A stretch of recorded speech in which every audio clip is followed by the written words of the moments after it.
दौरा धाराशिव आणि लातूर होता आणि पहिली बातमी अशी आहे की सकाळी 3 लोक जाणार होते पण अगोदरच हेलिकॉप्टरमध्ये बिघाड झाल्याचं कळलं.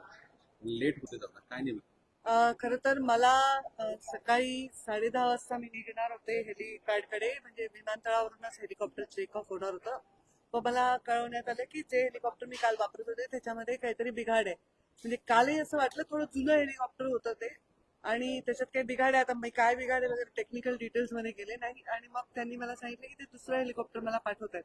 तर तेही हेलिकॉप्टर पाठवायला थोडा विलंब झालाय, नाही तर मी बाय कार जाऊन पहिली सभा तरी केली असती. तिकडच्याही लोकांशी मी बोलले, सभा रद्द करणं शक्य नव्हतं, लोक वाट बघायला तयार आहेत आणि खरंच आहे की आता ही कार्यकर्त्यांची निवडणूक आहे आणि त्यांच्या पाठीशी आम्ही उभं राहायला पाहिजे, त्यांच्या सभा घेऊन त्यांना ऊर्जा दिली पाहिजे, त्यांना ताकद दिली पाहिजे. तर मी चालले आता सभेला, लेट झालाय 2 तास, पण ठीक आहे, लोक वाट बघायला तयार आहेत. काल तुम्ही वक्तव्य केलं की भाषण बोलणार फिरते आणि आई देव पाण्यात ठेवले. नाही म्हणजे लिटरली देव पाण्यात ठेवले म्हणण्याचा अर्थ असा आहे की माझी आई सतत लँड झाली का, टेक ऑफ झाली का, कारण शेवटी एवढी मोठी दुर्घटना जी झाली आहे ना त्याच्यामुळे सगळ्यांचे मन हादरलेले आहेत किंवा एक टेन्शन लोकांच्या मनामध्ये आहे.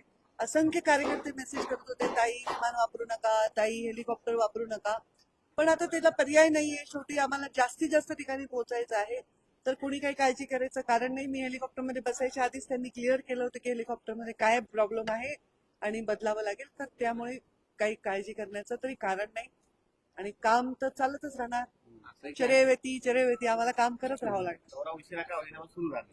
हो, दौरा रद्द नाही होणार, काही झालं तरी दौरा पिका.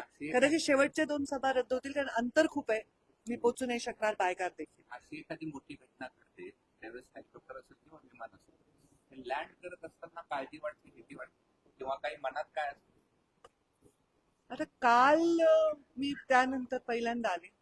खरं सांगू का, जेव्हापासून अजितदादांचा अपघात झालाय, निधन झालंय, तेव्हापासून मी क्षणोक्षणी हाच विचार करते की त्या सर्वांवर जे विमानात होते त्या लोकांना त्यावेळी काय वाटत असेल, त्यांनी किती भयानक ती भीती किंवा यातना किंवा ते भय अनुभवलं असेल. माझा स्वभाव आहे तो जास्त त्या खोलात जाऊन विचार करत होते. फार आमच्या घरात सर्वजण आम्ही खूप व्यथित आहोत, लहानापासून मोठ्यापर्यंत, आणि मला वाटतं महाराष्ट्रात बऱ्याच लोकांच्या घरी हेच चित्र असेल. अत्यंत वाईट वाटलेलं आहे लोकांना. तर नवीन नवीन काही दिवस हे वाटणार आहे भय सगळ्यांना की अरे बापरे काय बिघाड, कारण जे माहीतच नाही ते माहीत झालंय की असंही होऊ शकतं. तर वाटणं साहजिक आहे, पण आता त्याला पर्याय नाहीये. प्रत्येकाला आपलं काम आणि कर्तव्य करावं लागेल. लाडक्या